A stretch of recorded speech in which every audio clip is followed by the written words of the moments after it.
Златокоска и трите мечки. Имало едно време в една тиха гора малка, уютна къщичка. В нея живеели три мечки.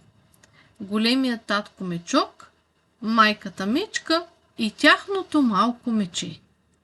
Една сутрин мама Меца сварила вкусна каша за закуска. Когато я сипали в купите, кашата била още много гореща. Нека отидем на разходка в гората, казал татко Мечок. Докато се върнем, кашата ще изцини. Трите мечки излезли от къщата и тръгнали на разходка в гората. Не след дълго, по същата пътека, минало едно малко момиче с златна коса.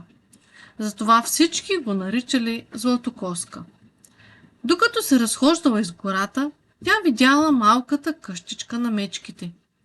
Колко хубава къща, казала тя. Чуде се, кой ли живее тук? Златокоска почукала на вратата, но никой не отговорил. Тя почукала още веднъж, пак никой не отговорил. Тогава момичето е леко бутнало вратата и тя се отворила. Златокоска влязла вътре. В къщата било много чисто и подредено. На масата имало 3 купи с каша. Едната била голяма, другата средна, а третата малка. Златокоска била много гладна. Опитала от голямата купа. Ох, тази каша е много гореща, казала тя.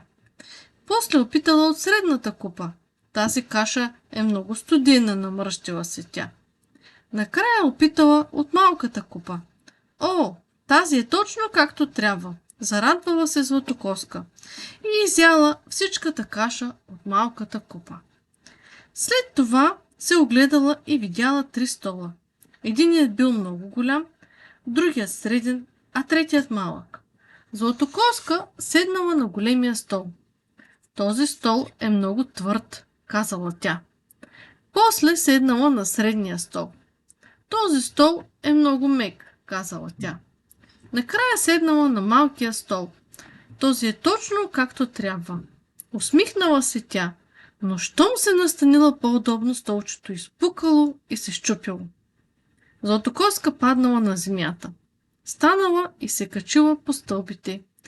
Там имало спалня. В спалнята имало 3 легла. Едно голямо, едно средно и едно малко.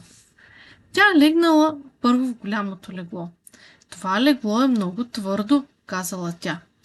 После легнала в средното легло. Това легло е много меко, казала тя. Накрая легнала в малкото легло.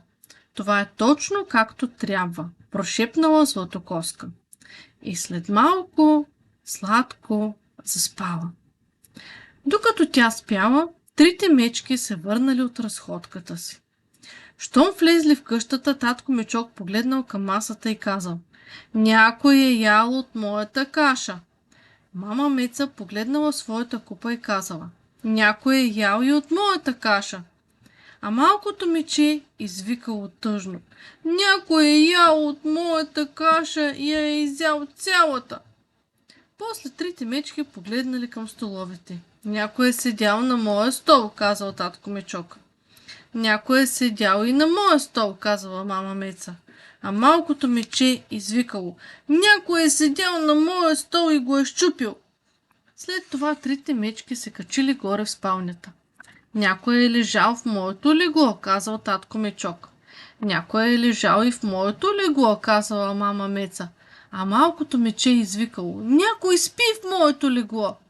Тогава Златокоска се събудила, видяла трите мечки и много се оплашила. Бързо скочила от леглото, през прозореца навън и хукнало да бяга. Златокоска тичала, докато се прибрала у дома. А трите мечки останали в своята къща и от тогава заключвали вратата, когато излизали на разходка.